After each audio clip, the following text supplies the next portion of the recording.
There, let's try. Excuse me. Let's try that. Can you hear me now? I did that earlier on I had a Google Meet, and it was switching back and forth to the headset for the microphone. I don't even know. I need an IT guy. All right. Thanks for letting me know, Jill. Appreciate you stopping by. So what I was saying, but you couldn't hear because I had the wrong mic turned on. Classy. Got a few things going on with sports tonight, so if somebody can let me know if we get the Packers get their pick in, let me know who we took. Kev, can you hear me now? I think I got it fixed. Can you hear me now, Kev? All right. Appreciate the heads up, though.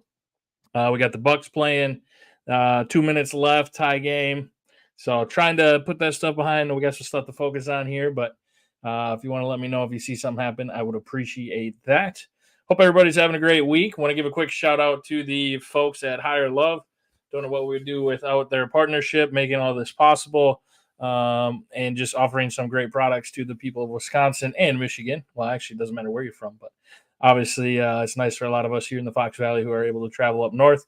Got a few feelers out to some dispensaries down in Illinois. If you guys have any contacts down there, let me know. Looking to partner with somebody down there as well, get them some exposure, and see if we can't get us some deals down there for you guys as well. So, and already in talks with some folks in Minnesota who are getting ready to open on the border here. Looks like in early part of next year. So, shout out to our sponsors. We've also got Ignite Dispensary. Check our page. They got a cool meet and greet coming up with the gentleman from Bone Thugs and Harmony. So, looking forward to checking that out. I believe it was May 10th. The info's on the page. Heath, what's up, man? Thanks for swinging by. I wanted to share with you guys. First thing I wanted to share was, I don't know if you got to see, but I was happy to see that the Times Villager published my opinion piece on cannabis legalization.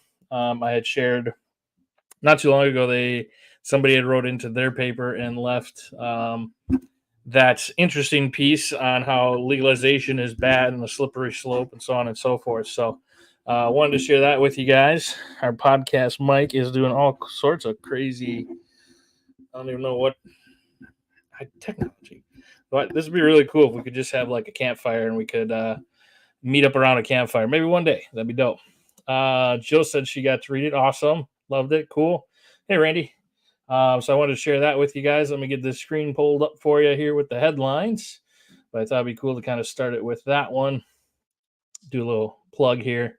Let's present screen. Boom. Yes, I'm sure. And here we are. All right. So let me make sure I get this to the right. Oh, don't you start now, son. I need this over here so I can read it to y'all. And then this needs to be back in slideshow mode. All right. So I'll read this with you here real quick. Thanks for stopping by, David. Appreciate it. I'm just going to read it word for word because I thought it came together really well. And it kind of summarizes what we're doing here and why we're trying to make a difference. So, and some of the struggles that we have. So, in the early 1930s, well, actually, first we'll start with the headline. Let's clear the smoke. Let's legalize Wisconsin. In the early 1930s, the infamous reefer madness propaganda machine unleashed a whirlwind of hysteria. Before this orchestrated frenzy, cannabis was known simply as cannabis and was recognized for its versatility and potential. It's time to clear the smoke and rediscover cannabis for what it truly is. If you remember, the article that the gentleman wrote had all of the old tactics of why cannabis is bad, reefer madness, that kind of thing. So, cannabis is the plant tailor-made for humans, as evidenced by its chemistry. Cannabinoids in cannabis interact seamlessly with our body's endocannabinoid system, crucial for maintaining health and well-being. Importantly, research across the globe confirms that cannabis is safer than many legal substances, with a recent study noting it has a significantly lower mortality risk compared to opiates or alcohol. Furthermore, cannabis safety's profile is unparalleled. There are no recorded cases of fatal overdose, making it a promising harm reduction tool. Side note, thankfully, some folks have been able to share their stories with us. Shout out to Matty Jablonski and everything he overcame. Oh, hey, Dad, what's up? Dad's in here. How's it going, Pops? Furthermore, this is especially relevant given that the CDC reports over 100,000 annual deaths, 100,000 annual deaths in the United States related to alcohol. 100,000 deaths a year. That is crazy. That is a crap load. In the U.S. related to that's just the U.S. All right. and over 70,000 from opioids. Crazy, some crazy numbers. On the medicinal front, the therapeutic benefits of cannabis are well supported by scientific evidence. Studies published in journals such as the Journal of Pain and the American Journal of Psychiatry have demonstrated its efficiency in alleviating symptoms of chronic pain, anxiety, and depressive disorders. Additionally, a comprehensive review by the National Academics of Sciences affirmed that cannabis is effective in treating chronic pain and could help combat the opioid crisis by serving as a less dangerous alternative for pain management. Addressing the misconception of laziness, like the gentleman brought up in his article, it's important to note that cannabis use among professionals is not only common, but can be part of a successful lifestyle. Research from the University of Colorado Boulder found no significant difference in the physical activity levels of cannabis users compared to non users. What's up, Mohican? Thanks for swinging by. Moreover, athletes like Michael Phelps and Calvin Johnson, who have reached the pinnacle of their sports, argue against the stereotype by demonstrating that cannabis use is compatible with professional achievement and physical excellence. The real issue we face is a significant gap in cannabis education. From my personal experience at a dispensary, I observed an overwhelming number of individuals, particularly veterans, who effectively manage their conditions with cannabis. A study by the American Legion showed that 77% of veterans who tried using cannabis to treat PTSD symptoms found relief. That's a big number. In terms of economic impact, legalization could transform Wisconsin's economy. Hello, wake up, Wisco. Data from Colorado and Washington show that cannabis legalization has generated billions in tax revenue and created thousands of jobs. These states also experienced a significant reduction in crime rates and drug-related articles, bringing additional social benefits. Additionally, embracing cannabis legalization is more than an economic issue. It's a step towards a fairer society. Historically, cannabis laws have disproportionately targeted minority communities, leading to a higher number of arrests and longer sentences. Legalizing and regulating cannabis offers a way to address these inequalities, potentially clearing past convictions. This move would position Wisconsin as a leader in progressive change, demonstrating that real advancement is about seizing new opportunity while correcting historical wrongs. Lastly, concerns about youth access can be addressed effectively through regulation. States with legalized cannabis have implemented stringent controls that have proven to reduce underage use. According to a report by the Substance Abuse and Mental Health Services Administration, states with medical cannabis laws have seen a decrease in teen cannabis use, suggesting that regulated access may actually deter misuse among minors. Let's base our cannabis policy on evidence and education, not outdated myths. It's time for Wisconsin to step forward and embrace the health, economic, and social benefits of legalized cannabis market. I feel like I was able to touch on everything I wanted to. In that piece, again, shout out to the Times Villager for publishing that. And I thought it was important, being that the other piece didn't state any sources of where their stuff was coming from. So made sure to do that. And I don't know, I think we really got a chance to get things hit it home. And hopefully we'll see if there's any comebacks to that. So again, wanted to share that article with you guys. Hopefully some of you got to read it. But being that we're always trying to cover stuff on here, I wanted to make sure that we covered that as well. So Jill says a lot more people would get off a disability if they're able to use, then they can work. That is a great point as well. In fact, yeah, that's going to be a big number, big chunk of people that affects. So I think you're right there. Wendy says, yes, it helps me. That's good to hear, Wendy. Very good to hear. Diane, what's up, Diane? Thanks for stopping by. I appreciate you. All right, so we got some other interesting news. Oh, I gotta hang on here. Bear with me. I gotta keep this here. Screens for days, and then make this large slideshow. Boom. All right, so we had some other interesting stuff in the news I'd like to share with you guys. This headline kind of summed up things as far as confusion goes. The headline is New York vowed to shut down illegal weed shops. We talked about this last week. And it just licensed one. which had me scratching my head. It got sent to me, and I'm like, yeah, we got to check this out. So let me pull that up here. Looks like the tab is right here. So New York officials had said, as you remember, those who jumped the line to cash in on cannabis would not be rewarded over those who played by the rules. We've seen this in Michigan. We've seen this in other states. When it comes to licensing, a lot of people are taking the daily fine without having a license and paying that in cash because they're able to make enough money. Um, excuse me. Hang on real quick. Mohican says, I am one who got back to work and on public assistance. That's awesome to hear, brother. Jill says, where's Danny? That's a good question. We might have to check on Danny. Bob says, if you have chronic pain and haven't tried cannabis, you don't know what you're missing. Amen. My dad can talk to that one for sure. So appreciate the comments, folks. And yeah, Danny, where's Danny? I'm sure he's fine. He's probably having a good time. So let's see what we got going on in New York. They're just really hammering down on these shops that were doing it the wrong way or doing it without a license. So interested to see what we got going on out here in New York, the state of confusion that comes with legalization, unfortunately, because again, talk about this time and time again, they got to overcomplicate everything. For whatever reason, cannabis just has these folks wanting to drag everything out and just, oh, Danny's here. All right. Whew. We were worried, Danny. Glad you're here, brother. Well, we weren't worried. We knew you were coming. Thanks for swinging by. So let's see what we got going here. A bright green sign shaped like the plant's leaf signaled the arrival of a dispensary called Bodega on an industrial corner in Queens. It's a sleek shop. It's a pretty cool little logo where customers purchase memberships for points that can be redeemed for weed. Interesting. Is one of thousands of illegal dispensaries that the state vowed to shut down. Their owners would be banned from the legal cannabis market, is what officials had said. But instead, Bodega was awarded a retail license last month, the first confirmed instance of an illicit shop receiving one of the permits.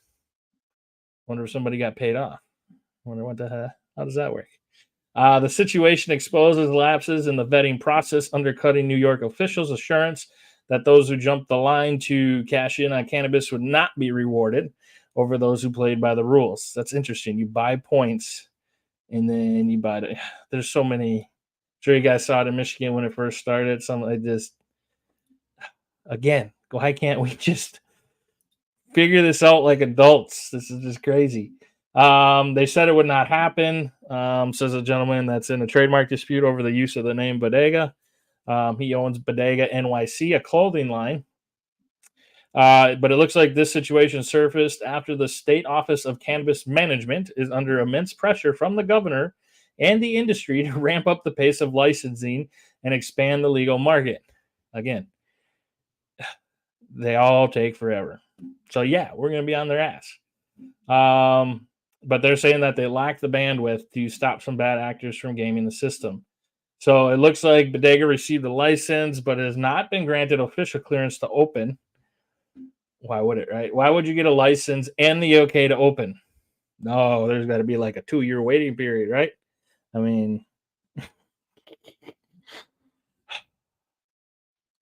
one day we're going to read an article about anything cannabis related, and we're going to be like, hey, that made sense. Look at, hey, we're making progress. But how the hell have we been opening dispensaries for how many years? Now, granted, your state's new to it, but how have you not figured out, learning from the other states, how to do this properly? Here's your license. You can't open yet. Well, that's a whole nother. Maybe we'll have a lottery for when you can open. We'll just pick a random day.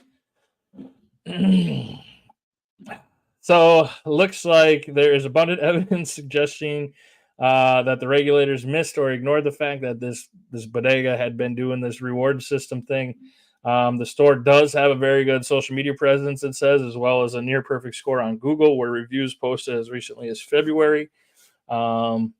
The executive director of the State Office of Cannabis Management said in a statement that his agency was investigating whether the owners who applied as HVK Management LLC. So here's where it's probably getting a little tricky. You get the name of the business, but you apply with a different name. But hey, if this,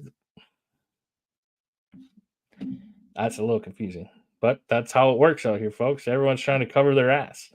So now they're looking in to see if they misled to obtain this license.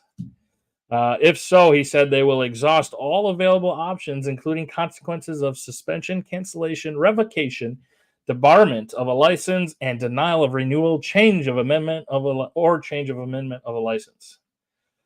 Looks like they got a bunch of other ones that they're going to be reviewing. So again, another state struggling, especially with the whole situation of what some people are doing with hemp products or alternative cannabinoids that are doing it for the wrong reasons. Um, it's out there, so you need to get this shit under control. This is crazy to me. The going back real quick to this bodega, I had looked up just to see what this rewards points things look like that they were doing before they were legal. And it looks like there was membership costs from $100 to $1,000. There was 4,000 members. This sounds like a bunch of hootenanny.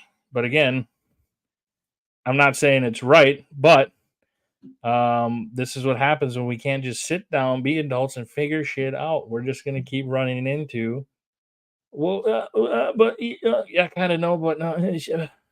Come on, let's figure this shit out. Get a council together, sit down, figure it out. Bucks are going to overtime, by the way. I just saw that. Nice shot, Middleton. So anyways, New York, still going through it. Our buddy down in Miami, he's not a buddy. I just hear his name a lot, so I'm not saying I like the guy, not saying I don't like the guy. Miami Herald had a headline called "Stinky Florida" with a question mark. And they're talking about Ron DeSantis, who paints a scary picture of weed, but misses the key point. Where does that sound familiar? Going one way, but this is what's actually happening. Frustrating. Let's see what we got. Let's buckle up. See what we got. So it looks like they had. So he's trying to basically, if you'll remember, they've got to the state Supreme Court of Florida to get the question put on the ballot about legalizing adult responsible use. DeSantis is against it. And so now he is saying we're going to have a smelly state if we legalize this. So here's what he's got. He says he's letting voters know that he fears the streets and businesses are going to be overcome by the stench of pot smoke if the constitutional amendment is approved this fall. So he amps up the mental images of children under threat, of course, choking on secondhand smoke, except he fails to mention that he and lawmakers have the power to pass laws to prevent that, even if the measure passes. Bingo. Real quick, Jeff's got a comment here. Jeff says cannabis, one of the most, if not the most medicinal in the world, and you can make almost every product earth friendly from hemp. Whoa, hang on. You can make almost every product earth friendly from hemp, yet not a United States on the matter. Insane, right? Public space is not the place with respect. Felt that. I agree with that. Like I said, if you're going to be smoking in your backyard and your neighbors are having a fire or something, don't smoke outside then. Go somewhere else. Go in your car, whatever you got to do. That's on you. Until, if your neighbors are cool with it, then cool. But that's on you to check with them, in my opinion. Excuse me. Just like with cigarettes, same thing. So again, he's painting this picture that kids are going to be coughing on smoke, when they would be able to set up the contingencies or the laws to say that, hey, this isn't how we do it. So it's just another fear mongering that seems to be coming again from Republicans, unfortunately. And hopefully we can get through to some of these people. He claimed that if voters pass Amendment 3 to legalize rec, the state will turn into some kind of stoner paradise where people would be allowed to smoke anywhere they want, anytime they want. Speaking of other states that have legalized weed, he said last month, I've gone to some of these cities that have had this everywhere. It smells terrible. There's all these things. I don't want to be able to go walk in front of shops and have this. I don't want every hotel to really smell, he said in a March news conference. DeSantis continued to address that he presumed concerns through regulation is what Florida already does for cigarettes and alcohol. If passed, the legislator could enact laws to ban cannabis from public places like parks or schools. Seems pretty fair. Although parks, I wouldn't say if there's people not around, but that's such a subject. The text of the amendment states nothing in this amendment prohibits the legislator from enacting laws that are consistent with the amendment. So again, why are we fear mongering? No, it's going to smell like this everywhere. Jeff says CBD is legal. Use that as an excuse. There you go. Smoke some hemp out there. But the children, right? That's what it feels like, man. Jeff says, same. If they say it smells in your car, CBD is a legal similar smell. I agree. Danny says the doobie lounge will be where the responsible adults will be. Amen, brother. Love that. The doobie den. Oh, Middleton. Did he make that bucket? Did he get fouled? What happened there? Sorry, pay attention. Jeff says when people burn leaves, it's not a problem. What's wrong with the bush? There you go. Just leave it in the ground. Then it should be legal. Just light that plant on fire. The Bong Bar says Mohican. What was that? There was a comedy movie. Try to think here. They were like, I think there was a couple people, 2 or 3 people, I can't remember, and they're like sneaking through this field. Then it started. It was a hemp or a cannabis field. It started on fire. They all started getting high. Oh, what was it like? Without a paddle or something? It was around that era. I want to see that again now that we're talking about all this. Anyways, off topic as hell. That's how we roll. So again, basically pointing out here that Floridians, I like that. Sounds like a toothpaste. Got your Floridian, or maybe I'm thinking of fluoride enhanced products. We got extra Floridian in our. I'll shut up. Floridians might have different reasons for supporting or opposing Amendment 3. Learning that the state has the ability to impose restrictions on where people can smoke might not be enough to alleviate the fear that smokers will violate those laws. Enforce them. It's pretty easy. A Kush Cantina. I love it. Mohegan, let's do it. Let's get one going now. Figure it out. But either way, so basically, the guy's painting a picture of the sky is falling, and I'm sick of people doing that with cannabis. The sky is not falling. Be responsible. Quit being stupid when it comes to cannabis and your concerns, your worries, and how you're trying to set shit up. All right, next thing is next. Cannabis legalization leads to boom in potent forms of drug that present new hazards for adolescents. I was curious to see what this is. So this is an opinion piece, but I just wanted to see what this author's concerns were. And it's a video, so that's not really going to work, is it? Let's see if I can get an article here. Excuse me. Here we go. It's loading. Give me a second here. So, oh, cool. So this place broke it down. Eventually, most adults reach a point where we realize we are out of touch with those much younger than us. Fair enough. I would agree with that. Perhaps it's pop culture reference. For me, this moment happened when I was in my late 20s and working with adolescents. This guy says, when other drugs would occasionally come up, I didn't understand some of the slang terms. All right, what are you getting at here? What are you worried about? Okay, so I kind of assumed this is where he was going. So he is bringing up that in 1995, the average THC concentration of cannabis was 4%. And in 2021, that was up to 15%. Fair. I mean, that's a fact. I can see that.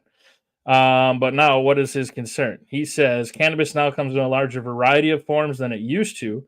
When most people over 40 think of cannabis, they imagine its dried form of smoking.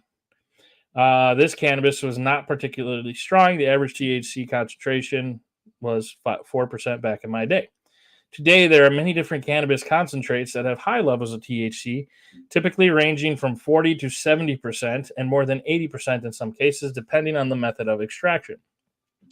So that would be obviously talking in like dabs or some vape carts, which is true. And where you should be buying these from, they should be educating you. I mean, it's pretty simple. Just like alcohol, there was probably a lot more beer, and then they started with hard liquor. But you get told, hey, this isn't the same exact thing. I don't foresee people mixing the two up.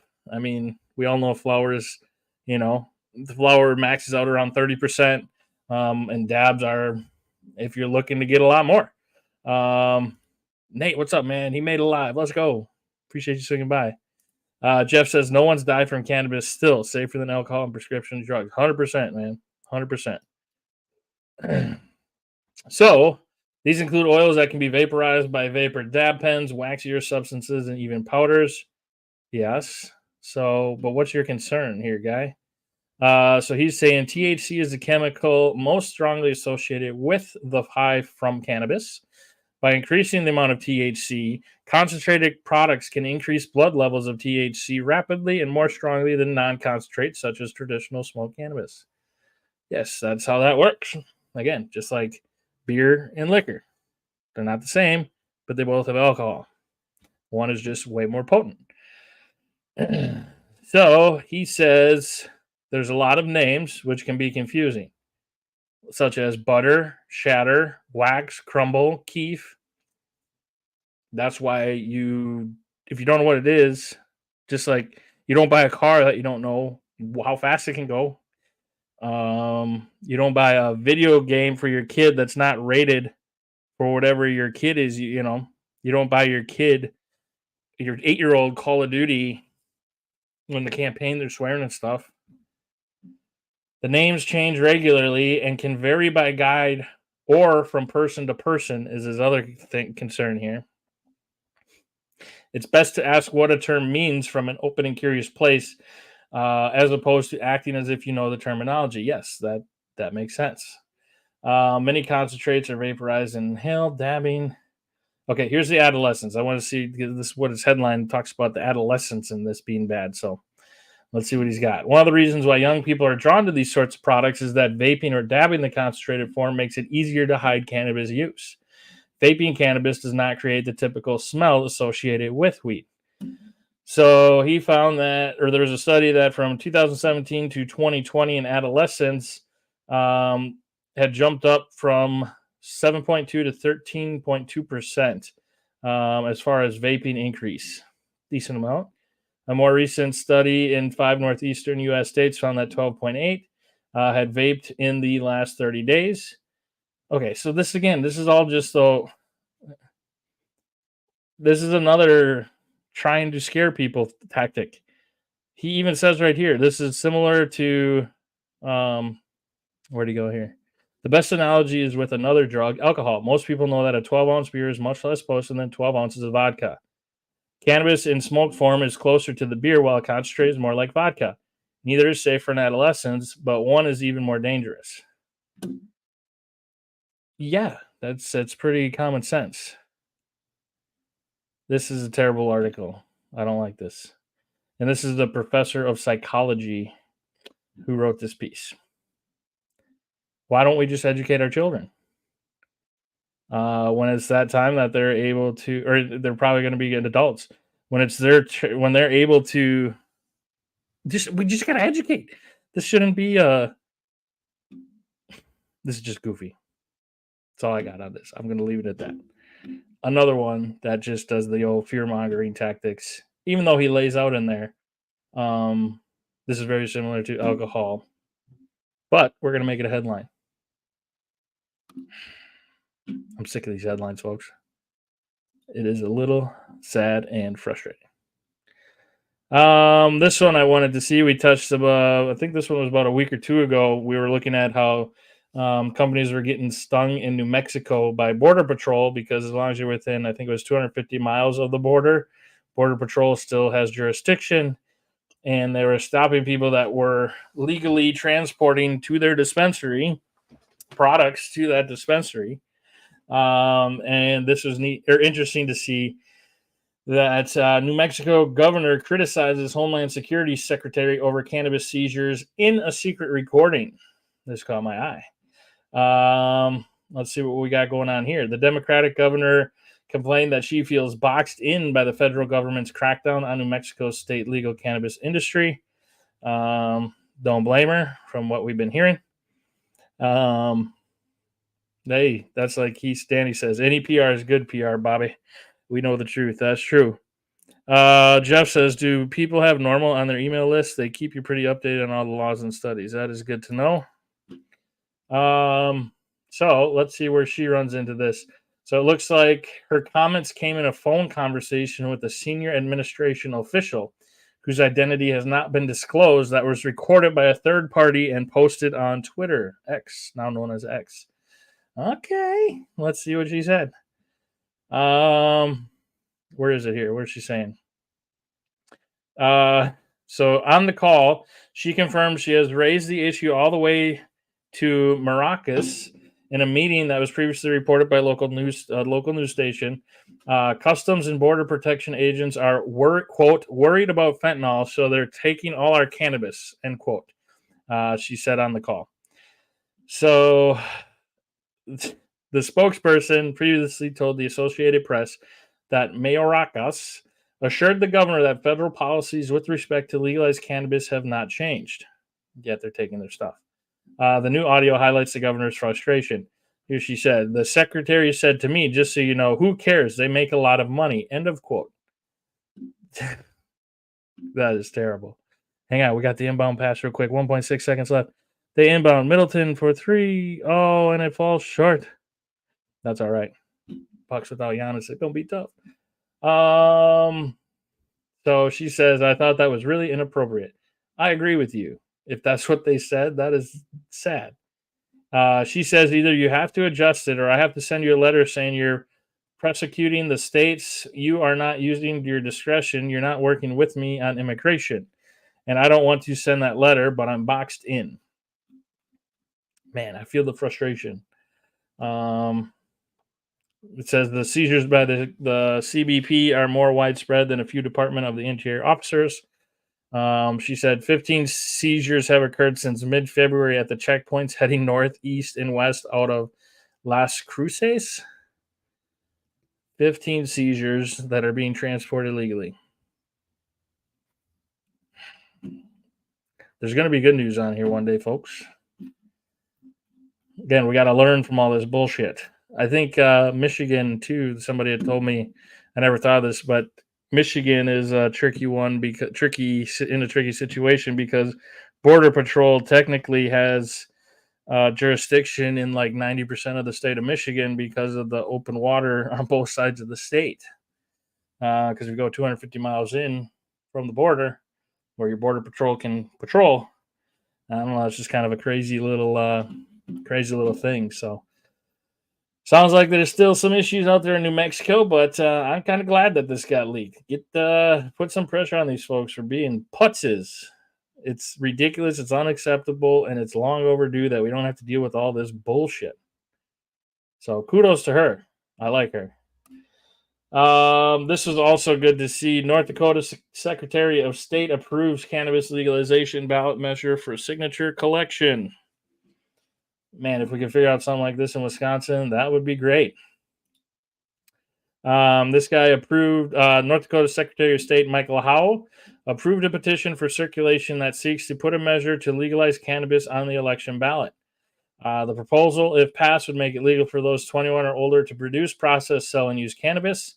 It would appoint a state body to regulate cannabis-related business in North Dakota. In order to make it on the ballot, the petition's backers will have to collect at least 15,582 valid signatures by April 25th of 2025. I feel like that should be able to happen. I feel like if that was what we need in Wisconsin, we could do that. 100%. If the signatures are turned in by July 8th of this year, the measure will be up for a vote in the general election in November. Okay, how do we do this? This should be a thing. This makes sense. If the circulators don't make the deadline but still submit the signatures by April 25th of 25, then the measure will be on the ballot for the next statewide election, which is expected to take place in 2026. And it looked like somebody had mentioned here that there was a job ad posted on Indeed that says supporters of the measure are hiring North Dakota residents to circulate petitions in the bigger cities: Bismarck, Dickinson, Devils Lake, Fargo, Grand Forks, and a couple others. But it looks like voters rejected a statewide measure to legalize in 2022. 55% of voters opposed the measure. Similar ballot measure failed in 2018 by an even wider margin. Must be a lot of old school folks out there, because that's really the only thing that I could run into anymore is just people who aren't educated on the subject, that grew up in that older time frame, and who don't take the time to give you that respect to just kind of listen to, hey, here's what you were told, but here's why you were told it, and here's what it really is. We got to take that approach. So I'm going to be sharing that. Again, I know that this is different, and we're not supposed to have a statewide ballot initiative in Wisconsin, but the more and more I see stuff like this just makes sense. If you have the majority that wants something, it should be voted on by the people. What do we need representatives for if they don't listen to us? Pretty cut and dry. How many signatures do you need? We will get them. We will legalize Wisconsin. The longer this thing drags out, you're making yourself look silly. At the state level, you guys look silly. Let's figure this out. Let's legalize. And let's do it the right and fair way. What are your concerns? Let's sit down. Let's talk about it. Quit hiding. Quit acting like there's not something in play that you're not telling us as to why you don't want this to happen. Because if we sat down and we talked about it, you still haven't given me one good reason why it shouldn't be a thing in Wisconsin. Not one good reason. My boss doesn't want anything that could lead to recreational use, is what Voss's aide told me. Why? Why? Just because your boss doesn't want something, but the people of Wisconsin want it, doesn't mean your boss is right. Long overdue on legalization. Amen. Amen, Jeff. Jeff says, anyone who is against cannabis is against medicine, health, and freedom. Amen, man. Amen. But that's all I really had for tonight's episode. We've been doing a pretty good job of staying up to date on stuff. So looking forward to next week. We've got an author joining us next Wednesday. Monday, I'm going to be coming to you guys from down in Iowa. See what kind of difficulties we run into with that. Taking this thing on the road. But no, looking forward to that. We'll be down there with Philip Scott and introducing you folks to a gentleman that I've been introduced to not too long ago. His name is Marcus.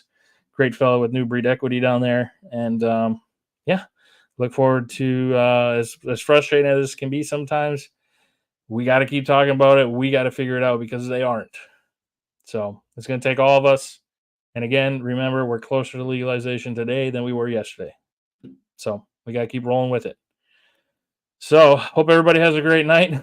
Jill says they need to get their heads out of their asses and smell the fresh air. Amen. Amen, sister. I know, Waldo. We saw that right there at the end. Unbelievable stuff. I thought they were going to pull it off. Jeff says, thanks for what you do. It's people like you who push to give us our freedoms back. Thanks. Hey, you bet, man.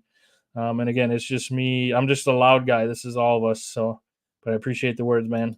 Appreciate you guys swinging by. Let's have a great weekend and wake up, Wisconsin politicians. It's time. It's time. All right, Baba Beans out. Hope you guys all have a great weekend. Catch you again Monday evening. Going to be coming to you live from the wonderful state of Iowa. Looking forward to it. All right, everybody. Catch you later. Baba Beans out.